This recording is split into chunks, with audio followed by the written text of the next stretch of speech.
वनमाला 36वां पर्व कथा। तदनंतर घोर अंधकार से व्याप्त और बिजली की चमक से भीषण वर्षा काल, दुष्काल के समान जब क्रमक्रम से व्यतीत हो गया तथा स्वच्छ शरद ऋतु आ गई, तब राम ने वहां से प्रस्थान करने का विचार किया।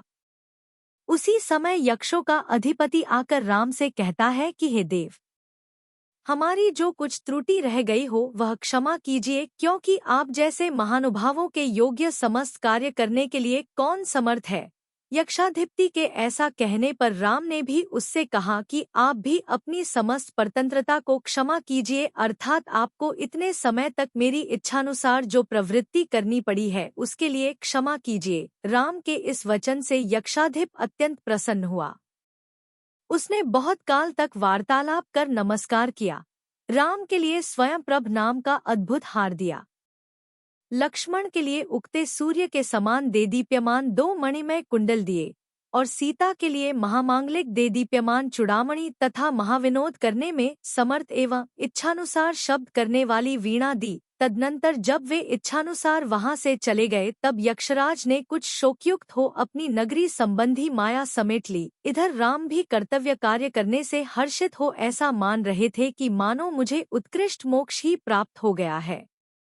अथानंतर स्वेच्छानुसार पृथ्वी में विहार करते, नाना रस के स्वादिष्ट फल खाते, विचित्र कथाएं करते और देवों के समान रमण करते हुए वे तीनों हाथी और सिंहों से व्याप्त महावन को पार कर मनुष्यों के द्वारा सेवित वैजयंतपुर के समीपवर्ती मैदान में पहुंचे। तदनंतर जब सूर्य अस्त हो गया, दिशाओं का समूह अंधकार से आवृत हो गया और आकाशरूपी आंगन नक्षत्रों के समूह से व्याप्त हो गया, तब वे क्षुद्र मनुष्यों को भय उत्पन्न करने वाले पश्चिमोत्तर दिग्भाग में नगर के समीप हो किसी इच्छित स्थान में ठहर गए। अथानंतर इस नगर का राजा पृथ्वीधर नाम से प्रसिद्ध था। उसकी रानी का नाम इंद्राणी था, जो कि स्त्रियों के योग्य समस्त गुणों से सहित थी। उन दोनों के वनमाला नाम की अत्यंत सुंदरी पुत्री थी।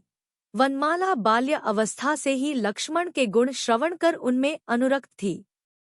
इसके माता पिता ने सुना कि राम अपने पिता दशरथ के दीक्षा लेने के समय कथित वचनों का पालन करने के लिए लक्ष्मण के साथ कहीं चले गए हैं। तब उन्होंने इंद्रनगर के राजा के बालमित्र नामक अत्यंत योग्य सुंदर पुत्र के लिए वनमाला देने का निश्चय किया, जिसके हृदय में लक्ष्मण विद्यमान थे। ऐसी वनमाला ने जब यह समाचार सुना तो वह विरह से भयभीत हो इस प्रकार चिंता करने लगी कि वस्त्र से कंठ लपेट वृक्ष पर लटककर भले ही मर जाऊंगी, परंतु अन्य पुरुष के साथ समागम को प्राप्त नहीं होंगी। मैं किसी कार्य के बहाने सायंकाल के समय वन में जाकर आज ही निर्विघ्न रूप से मृत्यु प्राप्त करूंगी। हे भगवान सूर्य, आप जाओ और रात्रि को जल्दी भेजो। मैं अतिशय दीन हो हाथ जोड़कर आपके चरणों में पड़ती हूँ। जाकर रात्रि से कहो कि तुम्हारी आकांक्षा करती हुई यह दुहखिनी दिन को वर्ष के समान समझती है, इसलिए जल्दी जाओ। इस प्रकार विचार कर उपवास धारण करने वाली वह बाला सूर्यास्त होने पर माता पिता की आज्ञा प्राप्त कर उत्तम रथ पर सवार हो सखी जनों के साथ वैभव पूर्वक वन देवी की पूजा करने के लिए गई। भाग्य की बात कि जिस रात्रि में तथा वन के जिस प्रदेश में राम, सीता और लक्ष्मण पहले से जाकर ठहरे थे, उसी रात्रि में उसी स्थान पर वनमाला भी आ पहुंची। वहां उसने वन देवता की पूजा की। तदनंतर जब सब लोग अपना अपना कार्य पूरा कर निःशंक हो सो गए, तब जिसके पैर रखने का भी शब्द नहीं हो रहा था, ऐसी वनमाला वन की मृगी की नाई उस शिविर से निकल निर्भय हो आगे चली। तत्पश्चात वनमाला के शरीर से निकलने वाली अत्यंत मनोहर सुगंध को सूंघकर हर्षित हो लक्ष्मण इस प्रकार विचार करने लगे, 28 की यहाँ कोई ज्योति की रेखा के समान मूर्ति दिखाई पड़ती है। हो सकता है कि वह कोई उच्च कुलीन श्रेष्ठ कुमारी हो। बहुत भारी शोक के भार से इसका मन पीड़ित हो रहा है और दुख दूर करने का दूसरा उपाय नहीं देखती हुई यह बेचैन हो रही है। निश्चित ही यह मनचाही वस्तु के न मिलने से आत्मघात करना चाहती है, अतः छिपकर इसकी चेष्टा देखता हूँ। इस प्रकार विचार कर कौतुक भरे लक्ष्मण चुपचाप वटवृक्ष के नीचे उस प्रकार खड़े हो गए जिस प्रकार की कल्पवृक्ष के नीचे कोई देव खड़ा होता है। तदनंतर जिसकी चाल हंसों के समान थी, जो स्तनों के भार से झुकी हुई सी जान पड़ती थी, जिसका मुख चंद्रमा के समान था तथा जिसका उदर अत्यंत कृश था, ऐसी वनमाला भी उसी वृक्ष के नीचे पहुंची। उसे उस प्रकार की देख लक्ष्मण ने विचार किया कि इसके शब्दों से ठीक ठीक मालूम तो करूं कि इसे किससे कार्य है। तदनंतर जल के समान स्वच्छ वर्ण वाले वस्त्र से फांसी बनाकर वह कन्या योगियों का भी मन हरण करने में समर्थ वाणी से इस प्रकार कहने लगी कि अहो, इस वृक्ष के निवासी देवताओं, सुनिए, मैं आपके लिए नमस्कार करती हूँ।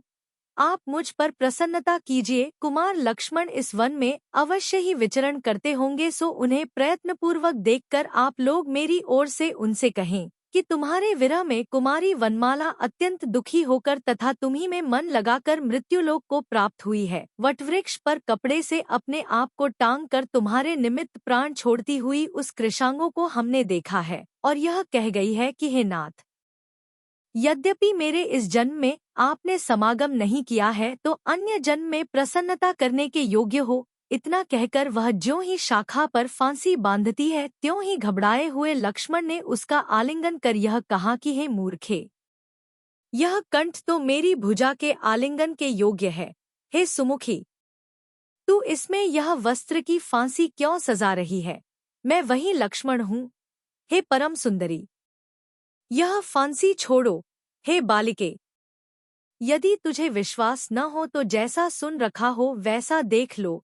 इस प्रकार कहकर सांत्वना देने में निपुण लक्ष्मण ने जिस प्रकार कोई कमल से फेन को दूर करता है उसी प्रकार उसके हाथ से फांसी छीन ली। तदनंतर नेत्रों को चुराने वाले रूप से सुशोभित लक्ष्मण को मंथर दृष्टि से देखकर वह कन्या लज्जा से युक्त हो गई। नव समागम के कारण कुछ कुछ कांपती हुई वनमाला परम आश्चर्य को प्राप्त हो इस प्रकार विचार करने लगी कि क्या मेरे संदेश वचनों से परम दयालुता को प्राप्त हुई वनदेवियों ने ही मुझ पर यह प्रसन्नता की है, जिन्होंने मेरे निकलते हुए प्राण रोके हैं। ऐसे ये प्राणनाथ देवयोग से ही यहाँ आ पहुँचे हैं। इस प्रकार विचार करती और कुछ कुछ पसीना को धारण करती हुई वनमाला लक्ष्मण का आलिंगन पाकर अत्यधिक सुशोभित हो रही थी। तदनंतर इधर कोमल तथा महासुगंधित फूलों की उत्कृष्ट शैया पर पड़े राम को जब निद्रा हटी तो उन्होंने लक्ष्मण को ओर दृष्टि डाली। लक्ष्मण को न देखकर वे उठे और सीता से पूछने लगे कि देवी, यहाँ लक्ष्मण क्यों नहीं दिखाई देता? सायंकाल के समय तो वह फूल तथा पत्तों से हमारी शैया कर यहीं पास में सोया था, पर अब यहाँ दिखाई नहीं दे रहा है। सीता ने उत्तर दिया कि हे नाथ, आवाज देकर बुलाइए। तब राम ने यथाक्रम से उच्चवाणी में इस प्रकार शब्द कहे कि हे लक्ष्मण, तू कहाँ चला गया? आओ आओ। हे तात, हे बालक, हे अनुज, कहाँ हो? शीघ्र आवाज देओ। राम की आवाज सुन लक्ष्मण ने हड़बड़ाकर उत्तर दिया कि देव, यह आता हूँ। इस प्रकार उत्तर देकर वे वनमाला के साथ अग्रज के समीपा पहुँचे। उस समय स्पष्ट ही आधी रात थी। चंद्रमा का उदय हो चुका था और कुमुदों के गर्भ से मिलकर सुगंधित तथा शीतल वायु बह रही थी। तदनंतर जिसने कमल के समान सुंदर हाथों से अंजलि बांध रखी थी, वस्त्र से जिसका सर्व शरीर आवृत था, लज्जा से जिसका मुख नम्रीभूत हो रहा था, जो समस्त कर्तव्य को जानती थी तथा परम विनय को धारण कर रही थी, ऐसी वनमाला ने आकर राम तथा सीता के चरणयुगल को नमस्कार किया। तदनंतर लक्ष्मण को स्त्री सहित देख सीता ने कहा कि हे कुमार, तुमने तो चंद्रमा के साथ मित्रता कर ली। राम ने सीता से कहा कि हे देवी, तुम किस प्रकार जानती हो? इसके उत्तर में सीता ने कहा कि हे देव, मैं समान प्रवृत्त चेष्टा से जानती हूँ। सुनिए, जिस समय चंद्रमा चंद्रिका अर्थात चांदनी के साथ आया उसी समय लक्ष्मण भी इस बाला के साथ आया है। इससे स्पष्ट है कि इसकी चंद्रमा के साथ मित्रता है। जैसा आप समझ रही हैं, बात स्पष्ट ही ऐसी है। इस प्रकार कहते हुए लक्ष्मण लज्जा से कुछ नतानन हो पास ही में बैठ गए। इस तरह जिनके नेत्रकमल विकसित थे, जो आनंद से विभोर थे, जिनके मुखरूपी चंद्रमा अत्यंत प्रसन्न थे, जो सुशील थे, आश्चर्य से सहित थे, देवों के समान कांति के धारक थे तथा जिनकी निद्रा नष्ट हो गई थी, ऐसे वे सब स्थान की अनुकूलता को प्राप्त मंद हास्य युक्त कथाएं करते हुए वहां सुख से विराजमान थे। यहाँ समय पर जब वनमाला की सखियां जागी तो शया को सूनी देख भयभीत हो गईं। तदनंतर जिसके नेत्र आंसुओं से व्याप्त थे तथा जो वनमाला की खोज के लिए छटपटा रही थी, ऐसी उन सखियों की हाहाकार से योद्धा जाग उठे तथा सब समाचार जानकर तैयार हो कुछ तो घोड़ों पर आरूढ़ हुए और कुछ भाले तथा धनुष हाथ में ले पैदल ही चलने के लिए तैयार हुए। इस प्रकार जिनके चित्त घबरा रहे थे, जो भय और प्रीति से युक्त थे तथा जो शीघ्र गति में वायु के बच्चों के समान जान पड़ते थे, ऐसे योद्धा समस्त दिशाओं को आच्छादित कर दौड़े।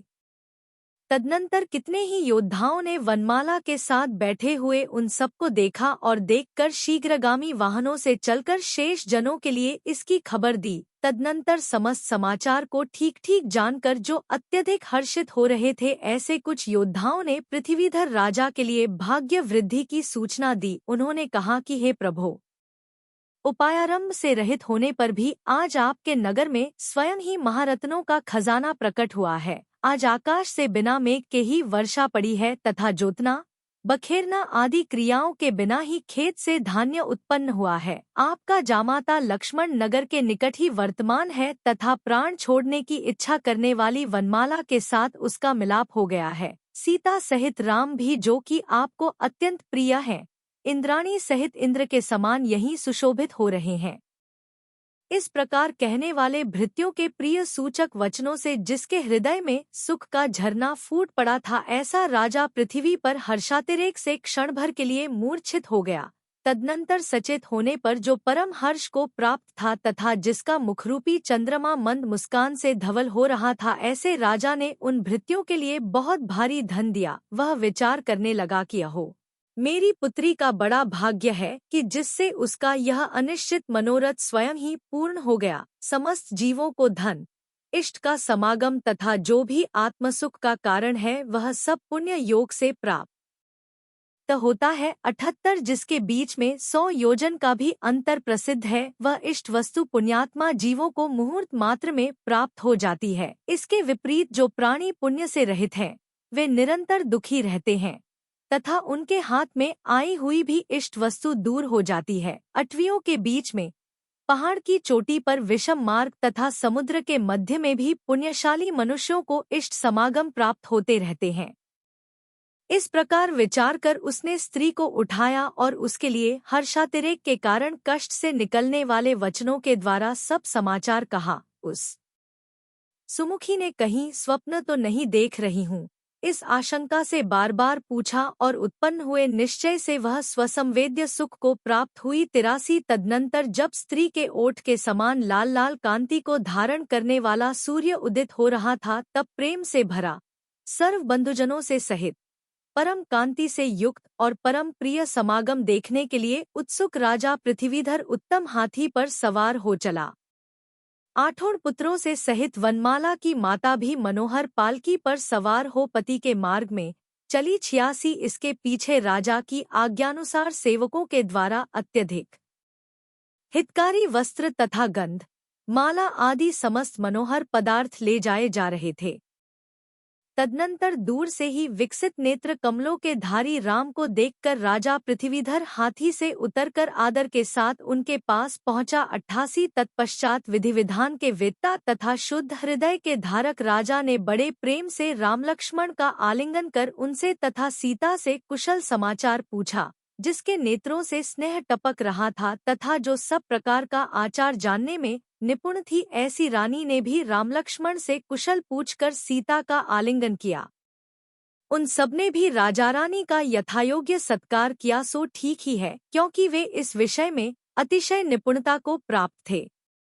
तदनंतर जो वीणा, बांसुरी, मृदंग आदि के शब्द से सहित था, जो क्षोभ को प्राप्त हुए समुद्र की तुलना धारण कर रहा था और जिसमें वंदीजनों के द्वारा उच्चारित विरुदावली का नाद गूंज रहा था, ऐसा संगीत का शब्द होने लगा जिसमें आए हुए समस्त इष्टजनों का सत्कार हो रहा था तथा नृत्य करने वाले मनुष्यों के चरण निक्षेप से जिसमें भूतल कांप रहा था, ऐसा वह महान उत्सव संपन्न हुआ।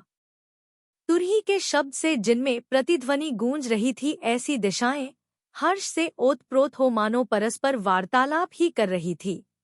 अथानंतर धीरे धीरे जब वह महोत्सव शांत हुआ तब उन्होंने स्नान, भोजन आदि शरीर संबंधी सब कार्य किए। तदनंतर जो हाथी घोड़ों पर बैठे हुए सैकड़ों सामंतों से घिरे थे, मृगतुल्य पैदल सिपाहियों का बड़ा दल जिनके साथ था, उत्साह से भरा राजा पृथ्वीधर जिनके आगे आगे चल रहा था, चतुर वंदीजन जिनके आगे मंगल ध्वनि कर रहे थे, जिनके वक्षस्थल हारों से सुशोभित थे, जो अमूल्य वस्त्र धारण किए हुए थे, जिनके शरीर हरिचंदन से लिप्त थे, जो उत्तम रथ पर सवार थे, जिनके नाना रत्नों की किरणों के संपर्क से इंद्रधनुष उठ रहे थे, चंद्र और सूर्य के समान जिनके आकार थे, जिनके गुणों का वर्णन करना अशक्य था, सौधर्म तथा ऐशानेन्द्र के समान जिनकी कांति थी, जो अत्यधिक आश्चर्य उत्पन्न कर रहे थे, जिनके गले में वरमालाएं पड़ी थी,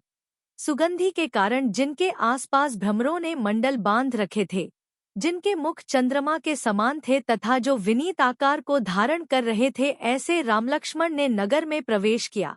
जिस प्रकार पहले यक्ष के द्वारा निर्मित नगर में इच्छानुसार भोग भोगते हुए वे रमण करते थे, उसी प्रकार राजा पृथ्वीधर के नगर में भी वे इच्छानुसार उत्कृष्ट भोग भोगते हुए रमण करने लगे।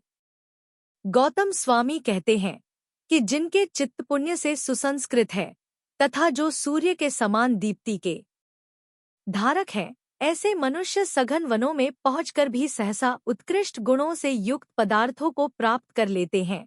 103 इस प्रकार आर्ष नाम से प्रसिद्ध रविशेणाचार्य कथित पद्मचरित में वनमाला का वर्णन करने वाला 36वां पर्व समाप्त हुआ।